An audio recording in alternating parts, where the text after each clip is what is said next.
And I always wrote poetry as a child. I think it has been in me.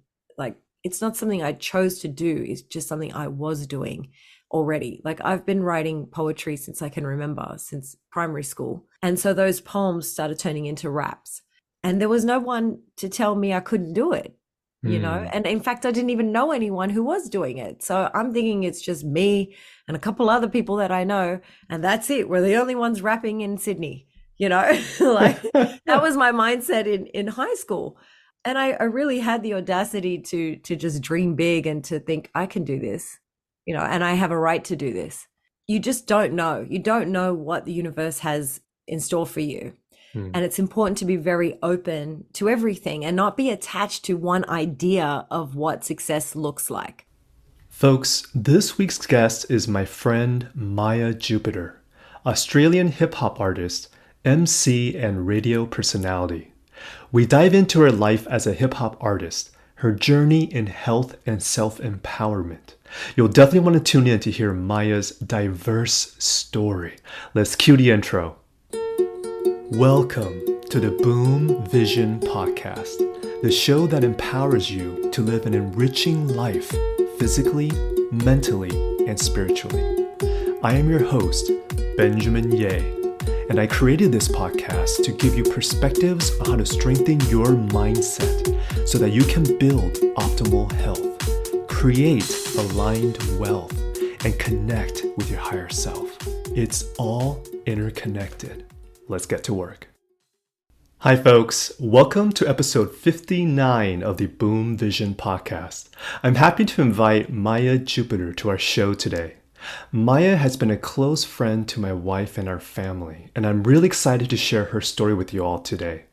As a brief background, Maya Jupiter is an Australian hip hop artivist whose music explores themes of social justice, activism, and revolutionary motherhood.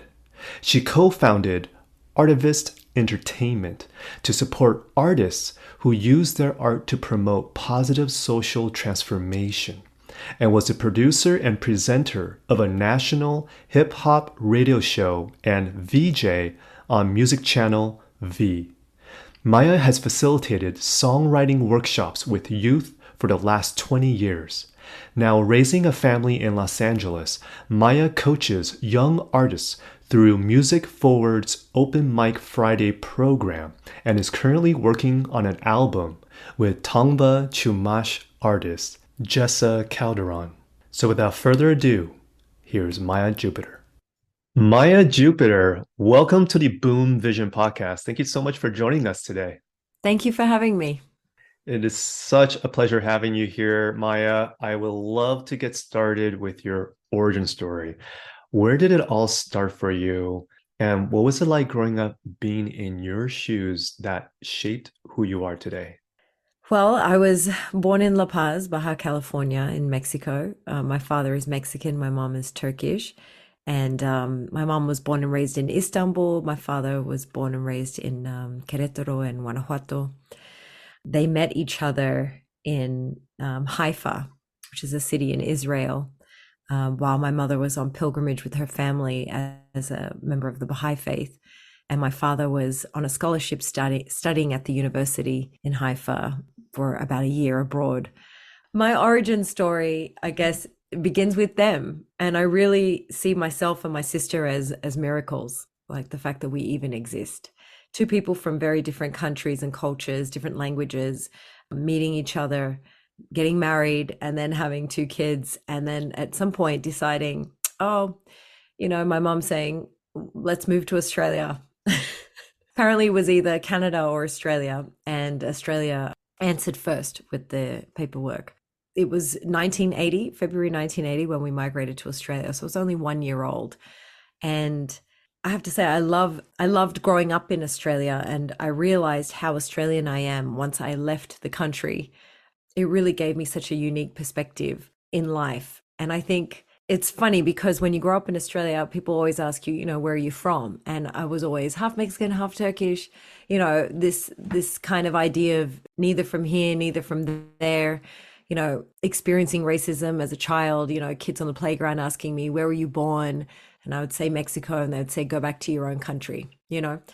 So growing up with, my mom speaking three languages, my father speaking more than five languages, but we only spoke English at home. And, but meaning I had this multicultural upbringing. And I think trying to find myself and my identity, that's where hip hop came in. As a teenager, I started, really probably around the age of 13, 14, really getting into hip hop music and just loving that form of expression, and eventually sort of started identifying myself as, within hip hop culture. So that's my cultural upbringing. So one of the things I got is that sense of home for you. It sounds like it was always kind of like a moving part because you come from different cultures, right? Going from Mexico to Australia. Okay, so how did that connect from your experience to getting into hip hop? Like I'd love to kind of dive into a little bit more of that. Yeah. Was it because in the community you were in, hip hop music was very influential, or what? No. How did that? Yeah. No. Yeah. So help me I think connect the I'm dots just there. I'm just an other. I've always been an other. When you're ticking boxes and you have to fill out forms and it's like other. That's me. You know. I Hmm. mean, even our religion was not, nobody knew what the Baha'i faith was, Hmm. and I grew up in the Baha'i community in Sydney, and at school nobody knew what it was. So when we had religion as a subject, I went to other. I went to the non-religion class that they had at that time. So it is funny, but one thing that the faith did instill in me was, this oneness of mankind and equality between all religions, equality between men and women, and this idea of unity, peace and unity, essentially are the main principles of the faith. And so I've had that within me since birth. I've experienced it because I have two parents from different countries. I'm living in a new country, and all my friends are from everywhere. Like I think a lot of people don't realize how multicultural Australia really is. Very, very diverse. People from all over the world have settled there. And so my schooling and the areas that I grew up in, were quite culturally diverse. So I'm in school, I'm in high school, and I'm listening to hip hop music, and started out with R&B and hip hop, then I got heavy into sort of underground hip hop. But it's really what I had access to at the time. So of course starts out with whatever you hear on the radio, like commercial music, and then you start getting into independent artists and underground, and really kind of seeking out just this whole other world that existed and still exists. So no, my friends at school weren't really into it, bar maybe a couple of friends, and those ones we would have mixtapes that we would pass around. And anytime anyone went on a trip to the United States, like you knew a person whose friend's cousin went to LA and got some music and then brought it back, and that tape had been dubbed like 10 times before it got to you, you know. Right. So like that's how the music kind of circulated back then. But I just identified with the lyrics and being able to really express everything that you're feeling and seeing. And I think the fact that I always wanted to be a singer. I was a dancer. I had studied dance, ballet, tap, and jazz, and all of that stuff. I was really into dance. Like all you would, if you opened the door to my house when I was, 8, 9, 10 years old, you would see me in the living room making up a choreography. Like that's what I Hmm. used to do with my spare time, was just make up dances all the time. And I Hmm. wanted to sing as well, but we couldn't afford singing lessons. When my parents divorced, the dancing stopped as well. Couldn't do that anymore. And I think because I never got trained with vocal lessons, I started rapping because that was what was accessible to me. And I always wrote poetry as a child. I think it has been in me. Like it's not something I chose to do, it's just something I was doing already. Like I've been writing poetry since I can remember, since primary school. And so those poems started turning into raps. And there was no one to tell me I couldn't do it, Hmm. And in fact, I didn't even know anyone who was doing it. So I'm thinking it's just me and a couple other people that I know. And that's it. We're the only ones rapping in Sydney, like that was my mindset in high school.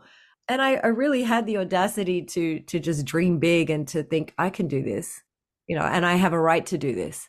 And I think the fact that hip hop is born out of Black and Puerto Rican, Afro Puerto Rican, Latin culture in the Bronx by people who struggle, people who have been oppressed.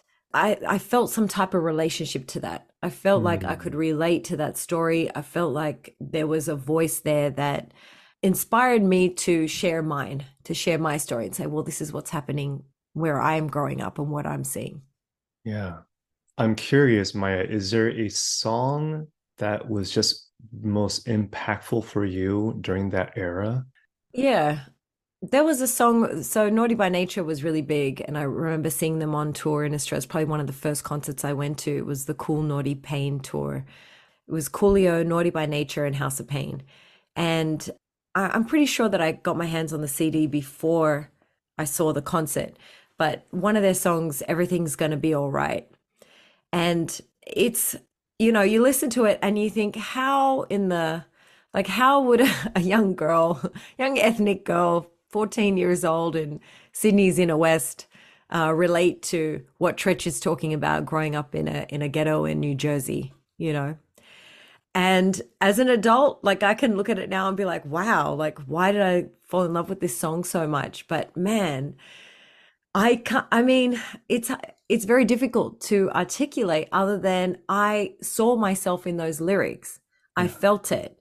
Everything's going to be all right is about, growing up fatherless Mm, and the struggles of just the everyday oppression that, that Tretch face, that Black people face in poor socioeconomic areas of America.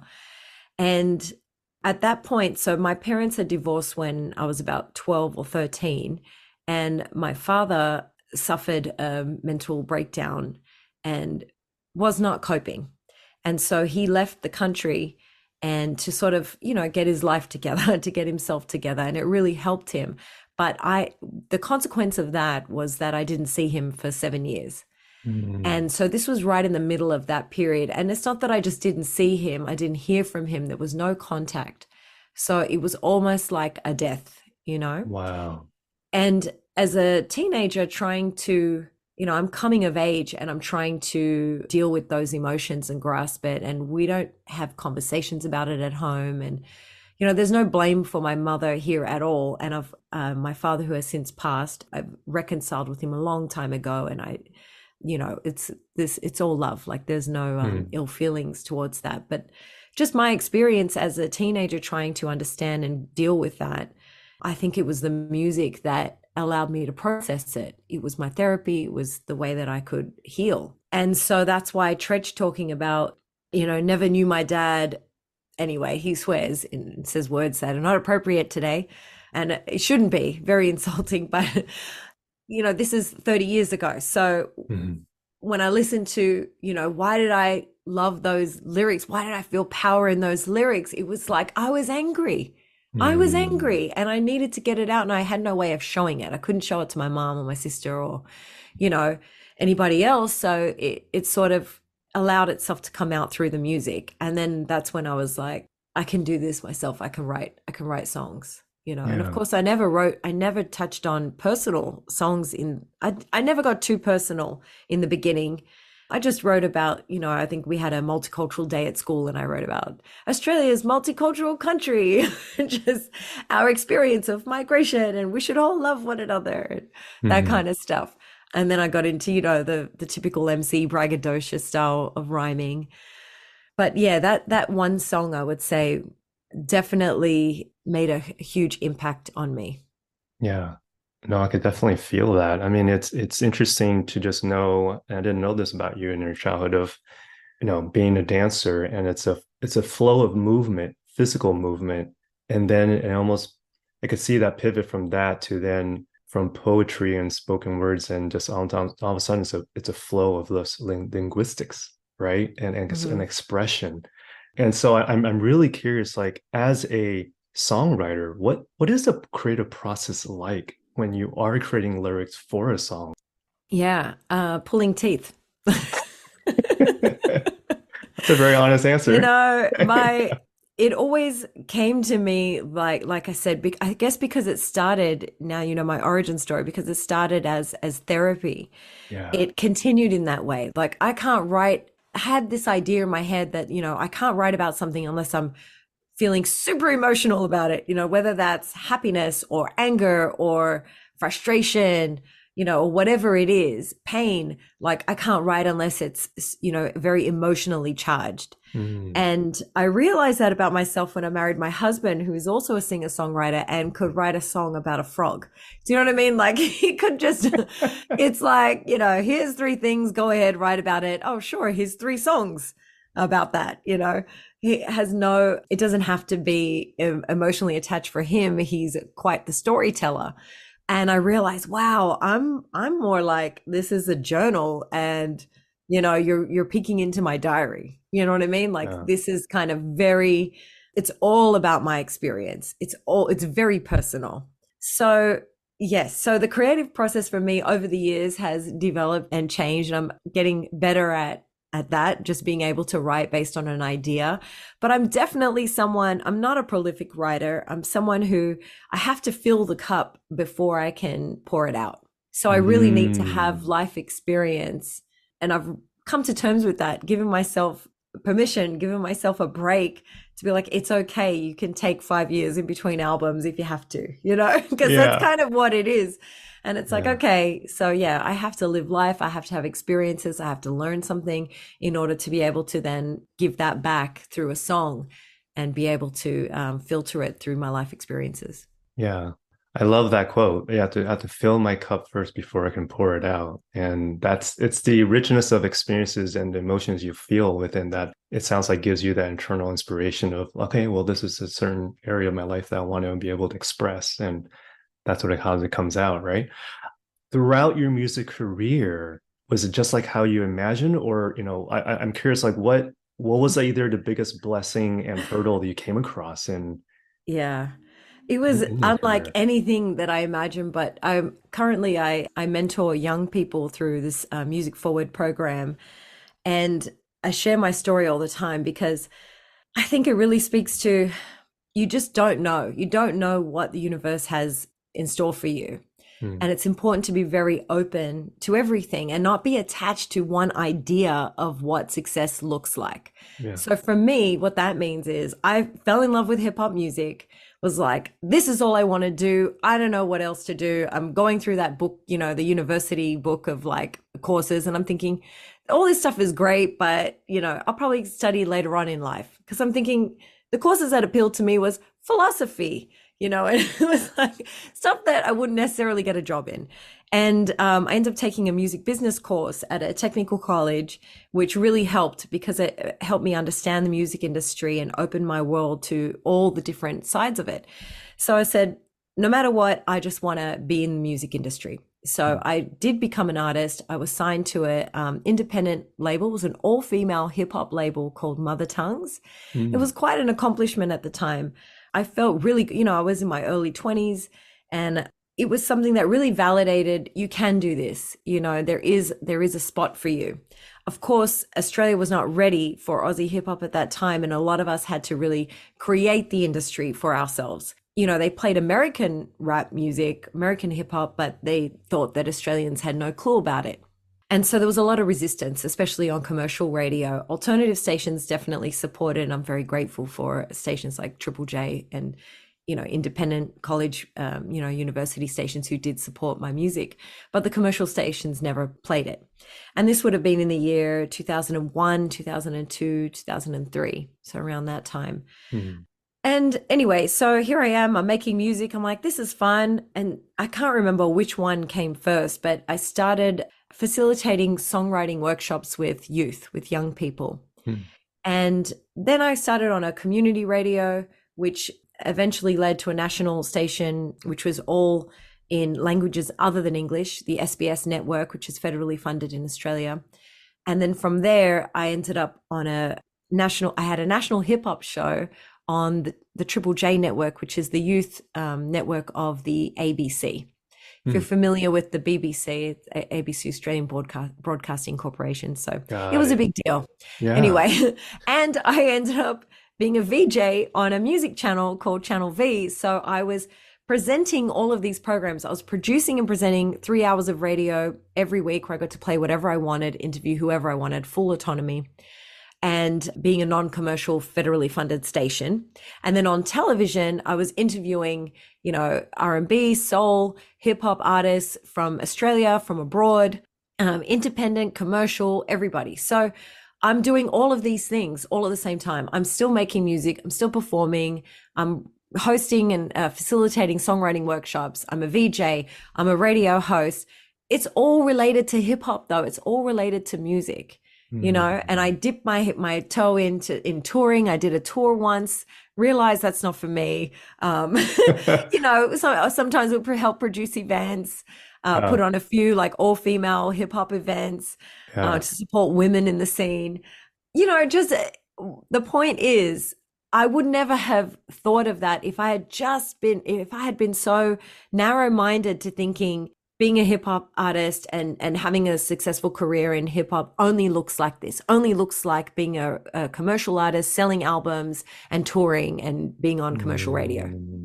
I never would have been open to all of the other blessings that, came my way. And it also came from this kind of need to lift other people up. Like I always had this desire to put Australian hip hop culture and the community on the map. I mean, we were already on the map, but just to further the access that we had and the respect that we had.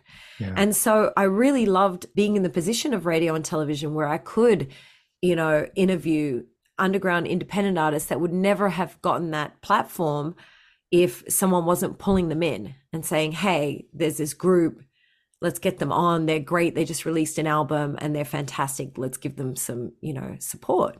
Yeah. So I think that, it can show up in so many different ways. And I think it's important for us to be open to whatever which way that, I guess, how you define success, how success can look for you, like expand your vision of that.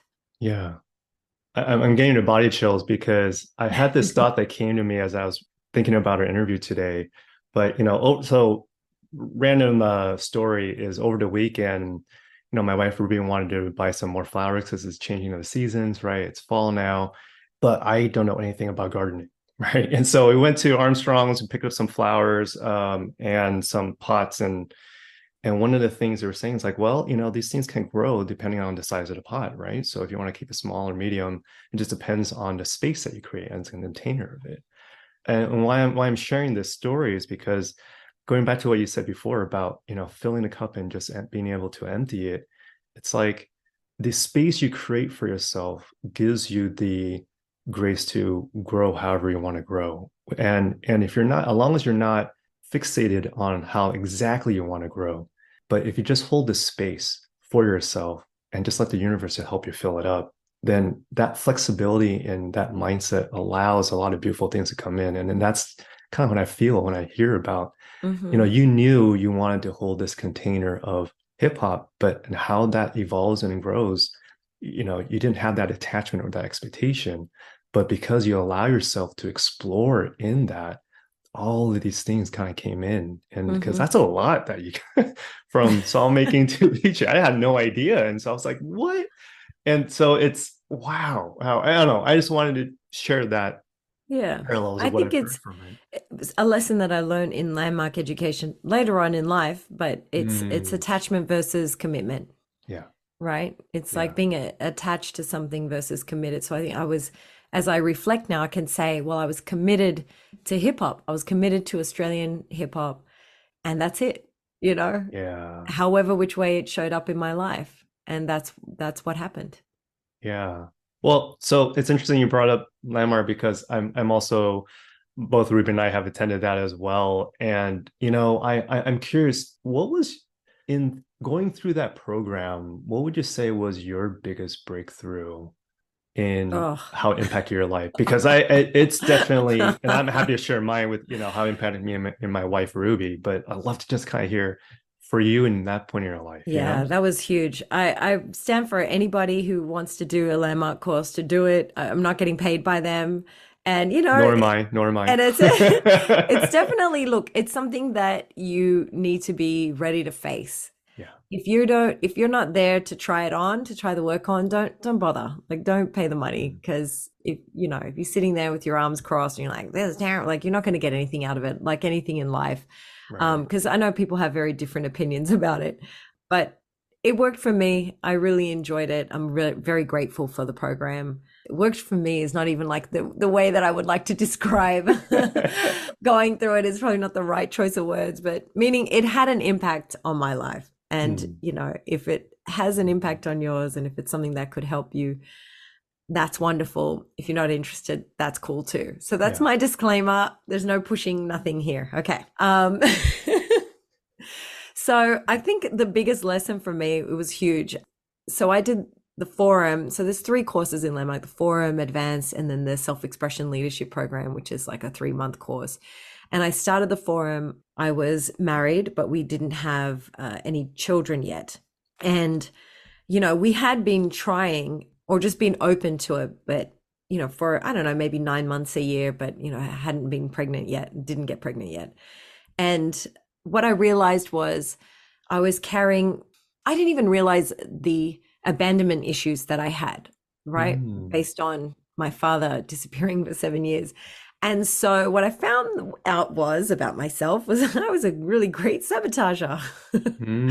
So here I Mm. am in a relationship with, the man of my dreams, someone that I married and love, but it's like I'm trying to sabotage the relationship. Let me Mm. just end it before you do.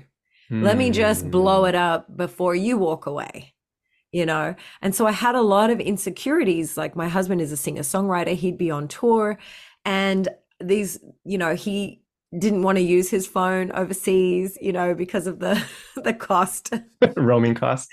roaming costs. So there'd be days I wouldn't hear from him. And Mm. in my mind, I'd create all these stories. I'm not hearing from him because he doesn't love me. I'm not hearing from him because he's met someone else. I'm not hearing from him because I'm not good enough. I'm not hearing from him because, oh, I got really specific. This was my favorite one. He fell in love with this French singer-songwriter who's a much better artist than I am. Look, Ben's laughing right now for people listening on the podcast.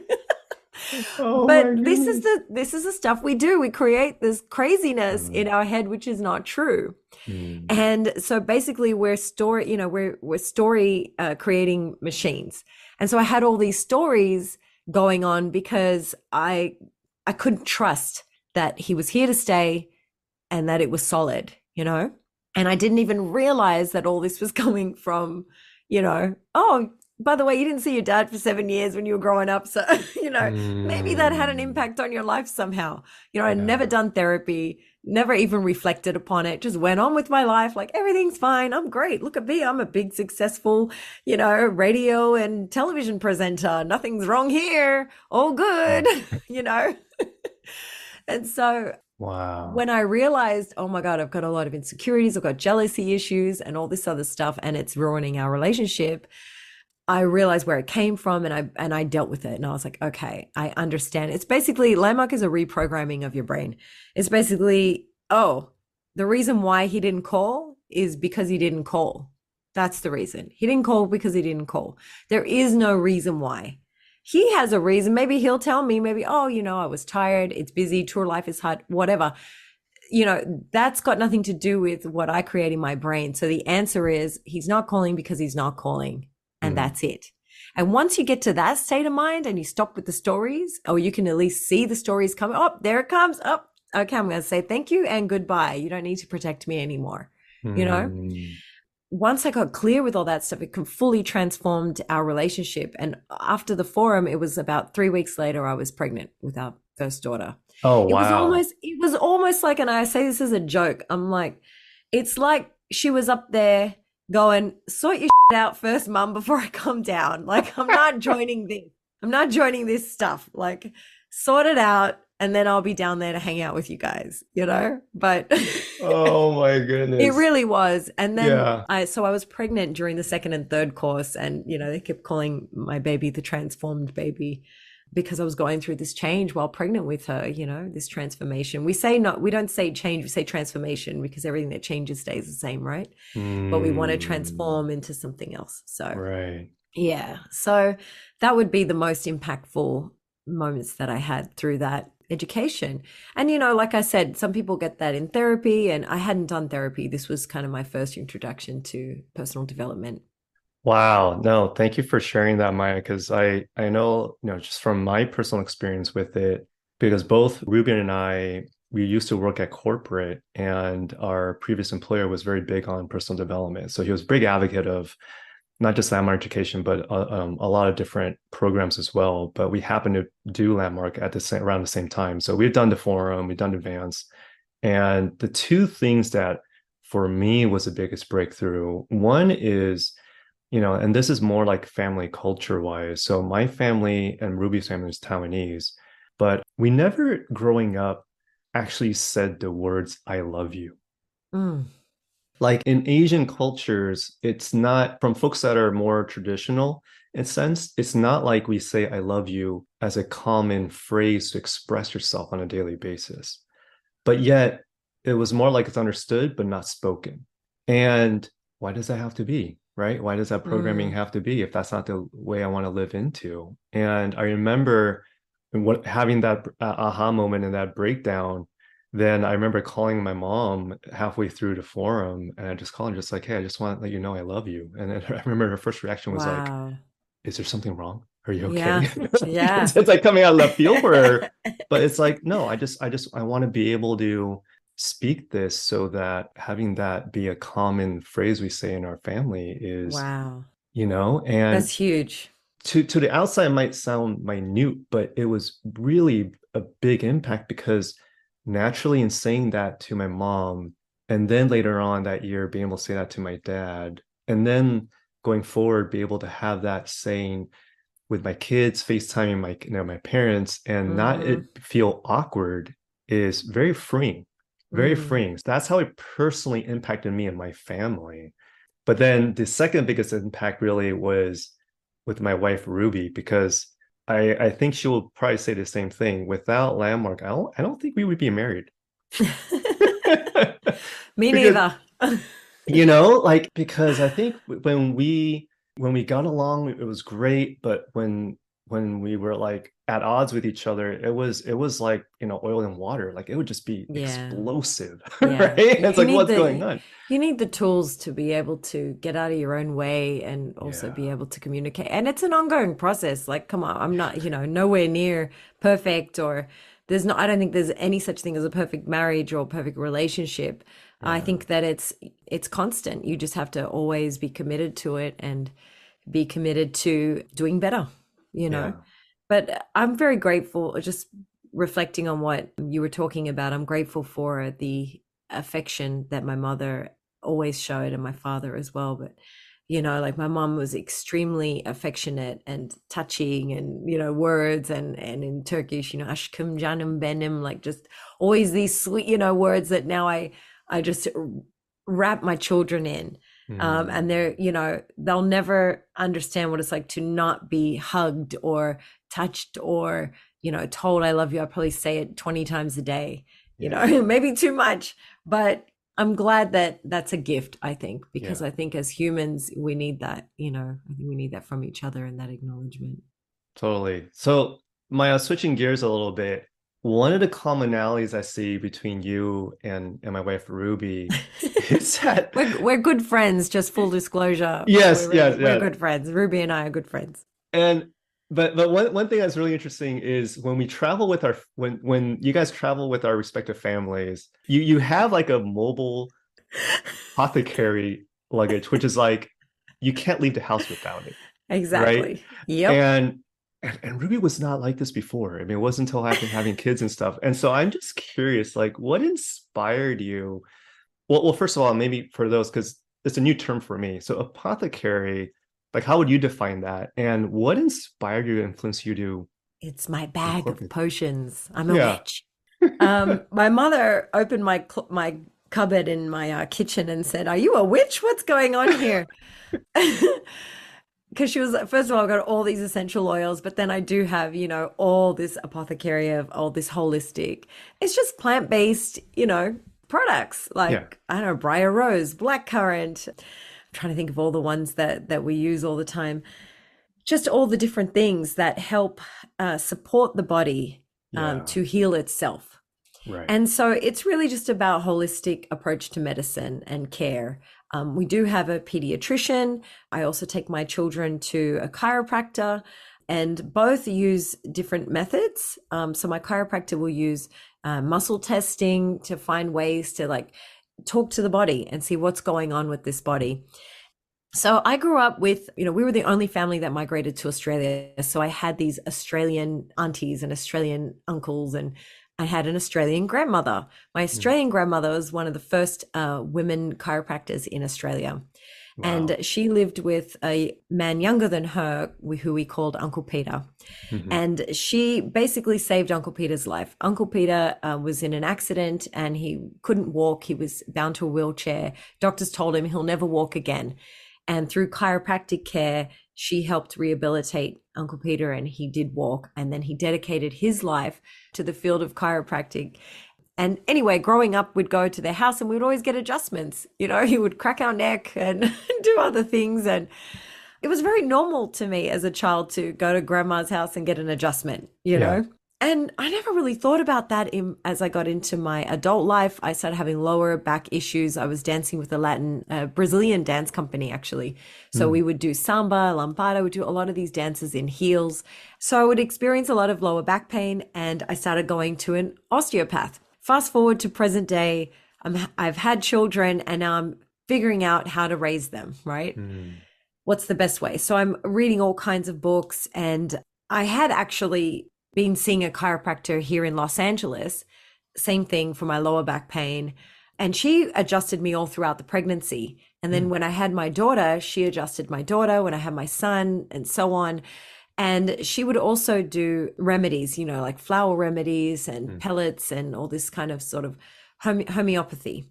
So I think the way that I raise my kids, obviously I love Western medicine and it's there when you need it, but I also like looking at the whole picture and seeing like what is the root of the problem? Where is the illness coming from? Where is this coming?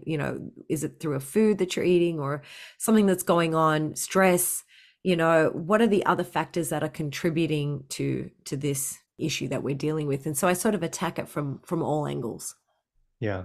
That's the commonality I for sure you have with, our family as well, because it's, yeah, rather than just scratching on the surface, can we identify the root causes and how can you do it in an organic or natural way of remedying that rather than suppressing it? Hmm. And we weren't able to connect the dots before, but when we first had our son, there were times where he would have ear infections, and then it was much more so with our daughter. And this is before seeing Dr. Kenny as well, but then when we put the two and two together, it's like, oh, I think what's happening is having dairy increases the inflammation in the body, which is in making it more easily for our daughter to be prone to ear infection. Because when we had to go to the ER twice in the same year, and all of a sudden they had to just put antibiotics or whatever it is, it's like, oh, it's just so gut wrenching for her to have to go through that. And so there's got to be just a better way. And that's where I think for her, it just started opening up on, yeah, there's other natural remedies where our body is signaling something to us. We just have to understand what those signals are and how to decode it, and then be able to how to just solve for it in an easier way. Yeah, no, Yeah. absolutely. I think my biggest hope is that, integrative wellness, integrative modalities can be used within the hospital setting. Mm. Like why not have access to all of these things? Why not respect acupuncture and chiropractic care in a Yeah. hospital? We had this situation that this experience really solidified like oh my gosh, I don't even know how to how to describe it, solidify the way that I think now and the care that I give my kids. Mm. So my son, he was 3 years old and he was walking with this crazy limp and we didn't know what was going on with him. It was just like, I don't even know how to describe it. One leg was just kind of hopping up and around every time he walked. And I don't know if he was 3 or 4, he was around that age. We took him to the hospital straight away. We got transferred to the children's hospital. So we went to the children's hospital and they were running all kinds of tests. They x-rayed his hip. They had the orthopedic surgeon come down and look at him. They had like people from all different departments were checking him out and no one knew what was going on. And they thought, so we had just, this is after the summer, we had traveled, we had been in Tunisia and Turkey. And so they're thinking, oh, he picked up some weird infectious disease from overseas and, and maybe he's got polio or something. Like they were just kind of really freaking out.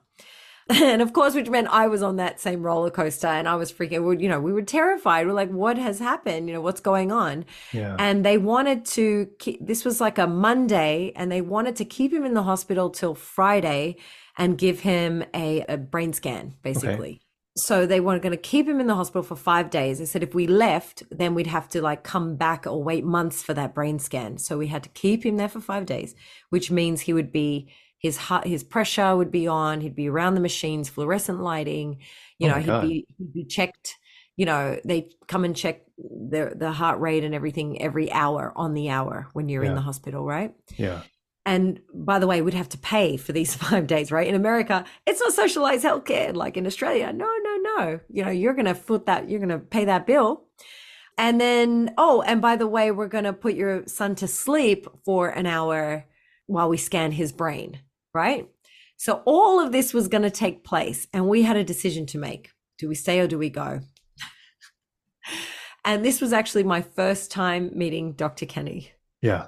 Right. So she was referred to me from another friend, not by you guys, but from another friend of mine. Yeah. And just call her and see what happens. And she graciously let us come in.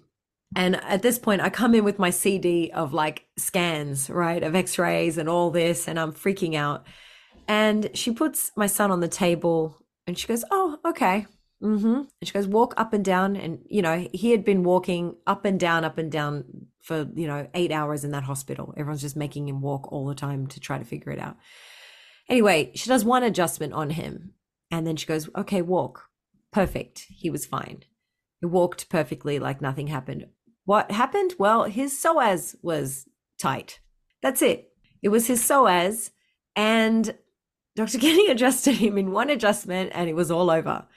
No 5 days of hospital, no putting him to sleep, no brain scans, Oh my God. And yeah. And how long have he had this limp that he had up until that point? Was it It a couple of was months or a couple of, No, it was only a yeah. couple of days. It was a couple of days. Okay. And look, Okay. there's another layer to this story, which is, my husband started Googling online things and he started freaking out. And then he gave our pediatrician information that was not the whole picture.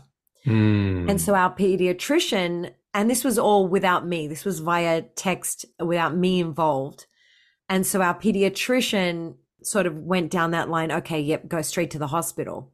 But that's because my husband was very specific with the information that he gave. And one of those things he said was, oh, our son he doesn't like to walk up a hill, he wants to be carried. And he's talking about like at our school, a toddler complaining like, carry me, mommy, Yeah. And I was like, come on a minute. And afterwards, when I spoke to the pediatrician and I gave him the whole picture, he was like, oh, okay, that makes much more sense now. That's not what your husband told me. Right. So he's painting a very different picture. And it was really what had happened was we had stayed at this Airbnb with some other friends and there was a water slide and my son done like, I don't know, 100 times running up these stairs and going down a water slide into the pool Yeah. and just doing that, for hours on end. And he probably just, his muscles were out of place. Like that's it. Right. So I see.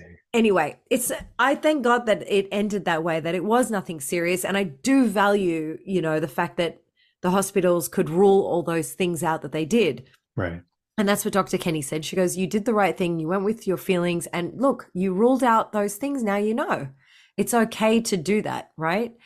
I think at the end, like I cried at the end of that session. First of all, I was like, oh my God, because, you feel like you're free falling. You don't know what's coming next. Yeah. And the biggest lesson or message that I got from that was like, why is there not a Dr. Kenny at the hospital? Yeah. Like all the different people and departments that came to see us that were trying to figure out this puzzle piece, not one of them said, maybe you should go to a chiropractor and see, maybe something's out of place. Like not one of them suggested that. Instead, they're like, let's do an intrusive brain scan where we put your child under, put them to sleep. Yeah. And so it's very frustrating that we have these two worlds, modalities, healing modalities that are not connected, not talking to each other. In fact, hospitals like want to shame you for using, Mm, Eastern medicine, like Chinese herbs or acupuncture or chiropractic care. They think that you're an idiot if you followed that route. And it's yeah. like, hey, these people are creating miracles. How about you just talk to each other and listen to each other? And I would love for those two worlds to really connect because, as I said, we do need surgery when we need them, right? When it's an Right. emergency, I need that surgeon. Yeah. Absolutely. Yeah. But you're not going to I don't want you to, be so invasive and do things unnecessarily without ticking all the boxes first. So now I go to Dr. Kenny first. And then if there's an issue, then I'll go to the hospital. Yeah. In that same order, I think that's the philosophy that Ruby has as well.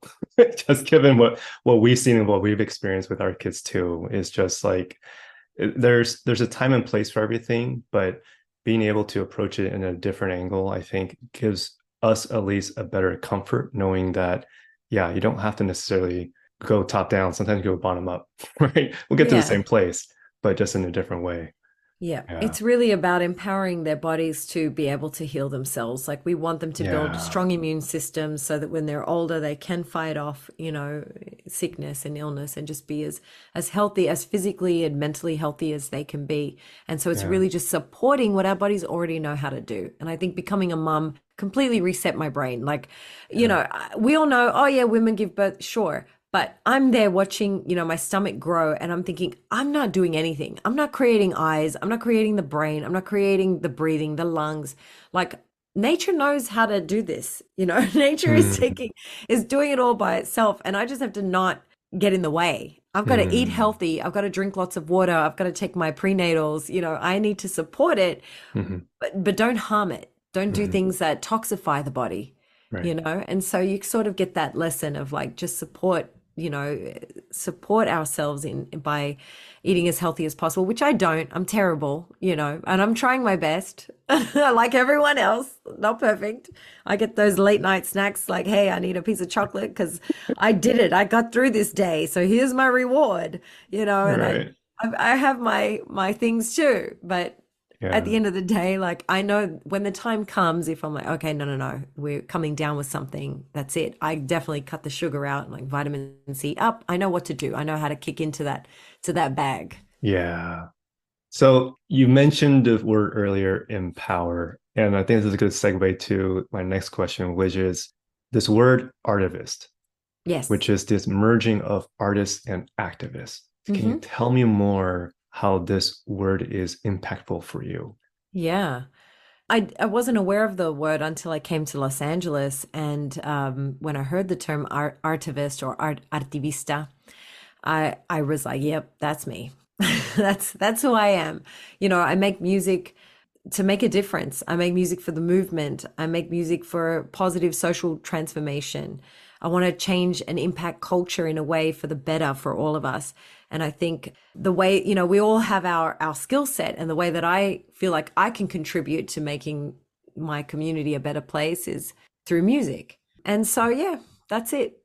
So, Maya, I want to share two quotes because as I was meditating this morning and prepping for today's interview, as I was meditating and holding this space, the word empower actually came on.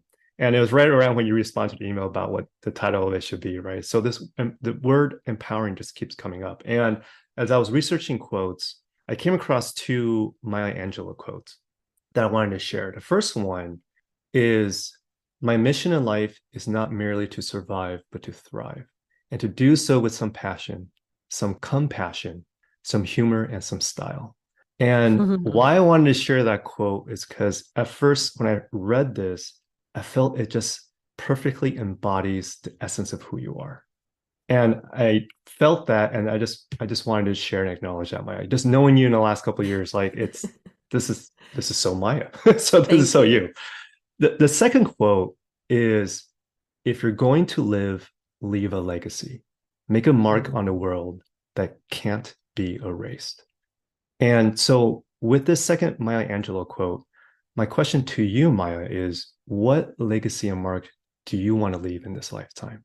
I love both of those quotes and thank you for relating them to me. I've got a big smile on my face. My legacy is my children. That's it. I think I hope that I've changed some of the cycles of trauma that have been passed down by multiple generations for the better. And I hope that my daughter adds to that. I hope that with every further generation of us, of our lineage on this planet, that we do better and better, that we heal ourselves more and more. My legacy is that I hope that my kids are compassionate, loving, kind, generous people who just love, who just bring more love into this world. That's it. Wow. I felt that. Sorry, I got a little startled because as I was listening to you, a bird just flew into my window. The irony in that, this is the second time it's happened. The first It, time it happened, I don't know if you know this, but that's how I came with the title Boom Vision. Because, so I don't know if you know this story, Maya. no.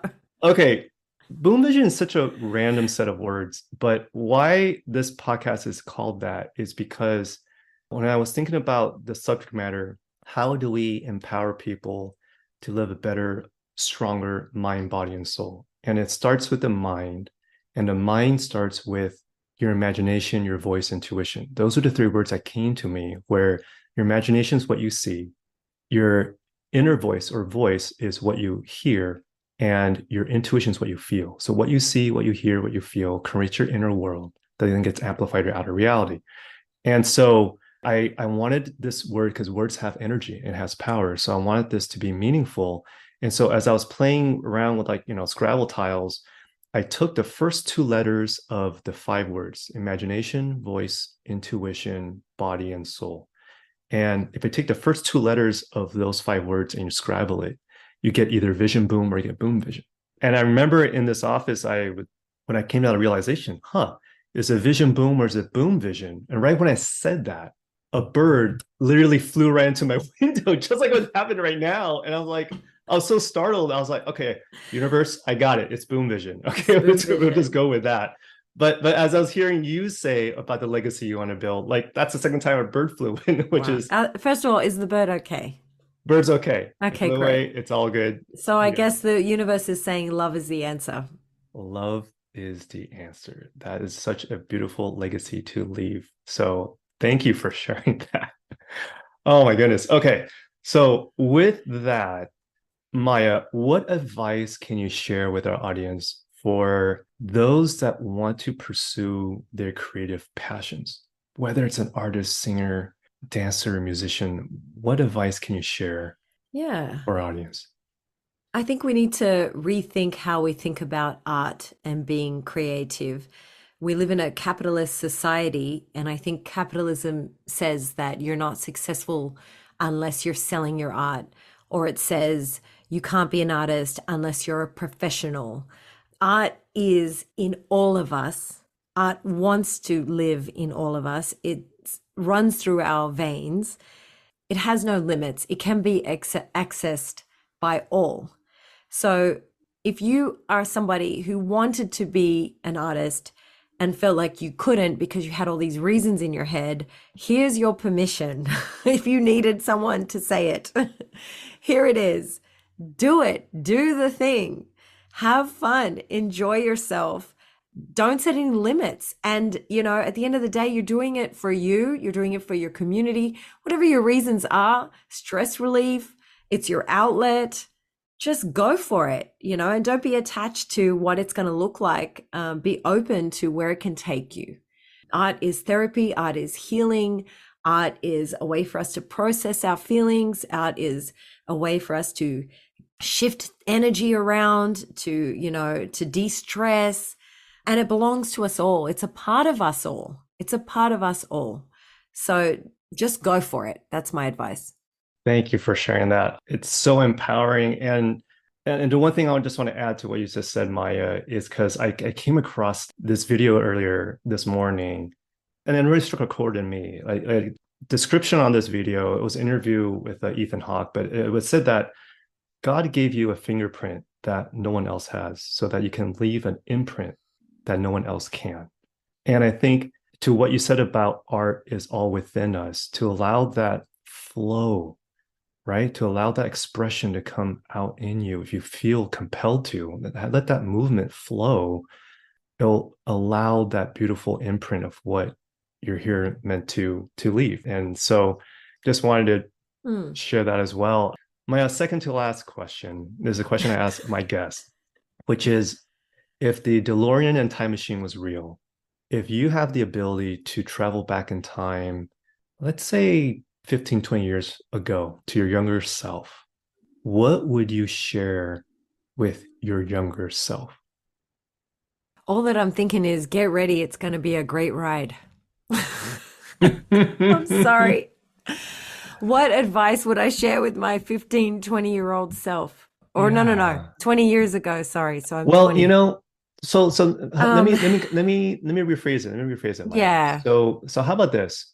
It's almost like picking which path, right? So would you want to revisit your 9-year-old self, your 12-year-old self, or your 22-year-old self? Because Mm, all very different stages of your life, right? So yeah. what's the first number that comes up? Okay. I guess I would tell myself, trust your instincts. Hmm. Don't second guess yourself. You know who you are. You've always known. And to keep that free spirit that you've always had. Hmm. Is this the teenager Maya you're talking to, or is this the, I'm just curious, you know? I think this is the 25-year-old. Hmm. I think that I had such a I can do anything attitude, and somewhere along the line as I matured, I became very self-critical Hmm. and very full of a lot of self-doubt. So I think I Hmm. would flip it. I think Yeah. the 25-year-old self will be telling the 40-year-old self today, like, girl, what's up? You know who you are. Like, Yeah. you know, stop with all of this. Just Right. do it. Yeah. No? Yeah. Got I don't it. know what happened. It flipped, but I used to have this spirit of like, you couldn't tell me nothing. You know what I mean? I set my mind to something. I just went for it. Yeah. I learned on the job, you know. Yeah. I was fearless. I was fearless. And I Ah. think as I got older, it flipped. I started Hmm. seeing all the danger and seeing, oh no, but I don't have this. I'm not qualified enough. I'm not blah, blah, blah, blah, blah. It's like, where did all this come Hmm. in? Why does that exist now? So I'm flipping it. The 25-year-old self is Yeah. telling the today self, come on, girl, get your Oh, together. that's so interesting.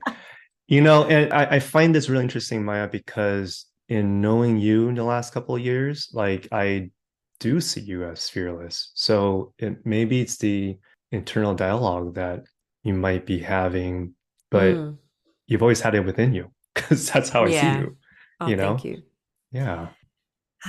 I don't know. I think there's something to be said about being in a safe, secure space where you're not going, going, going, going all the time, Yeah. where you just get to be still and Right. reflect. And now all the stuff that I never dealt with is kind of coming to the surface, and that's Yeah. where I feel like I'm at right now. Got it. Yeah. So it's like, oh, okay, hi. Beautiful. Beautiful. I'm a work in progress. We all are, right? We all are. But thank you for sharing that. I so the last question, Maya, is where can our listeners find you? Is there any Yes. upcoming You projects you have that we should keep an eye out Yeah. for? The Yeah, best place where I'm most active is on Instagram. So my handle is at Maya Jupiter, MayaJupiter. And upcoming projects, I have a project with an artist named Jessa Calderon, and her and I are working on some songs together. And that's going to be really beautiful. I'm looking forward to that. is that already released or is it upcoming? No, it's upcoming. It's not out yet. So hopefully in the next few months it'll be out. Okay, great. No, well, and all of your informations I'll include in our show notes so our listeners can find you. Yeah. So You can also check out artivistentertainment.com.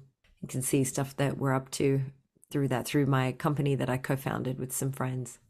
beautiful. Yeah. Beautiful. Maya, thank you so much for sharing your light with us today. It is such a pleasure. And I look forward to whatever I can do to help amplify that. I would love to. Thank you so much, Ben. It was really nice talking to you. Likewise. Folks, I hope you all enjoyed today's interview with Maya. There's several nuggets of wisdom that Maya shared with us today. And the two that I gravitated towards is when she said, "You don't know what the universe has in store for you." It's important to be open to everything. Don't be attached to one idea of what success looks like. The second thing I wanted to highlight is trust your instincts. Keep that free spirit. Folks, I hope you allow yourself the space and grace to explore and be curious. I hope by hearing Maya's story that it inspires you to allow space for the universe to bring you different ways for you to experience success. Everything's going to be all right. You've got this. If you enjoyed today's interview, share this episode with who you feel can resonate with Maya's story. If you haven't already, I invite you to hit that subscribe button to this Boom Vision podcast if you want to take this journey together in growing mentally, physically, and spiritually. Until next time, folks, be kind to yourself. Be in the light. Be you. Thank you so much for tuning in to my Boom Vision podcast. If you'd like to find out more about me and this podcast, head over to benjaminyeh.com. That's spelled BenjaminYeh.com. If you haven't already, click subscribe, and I'll catch you next time.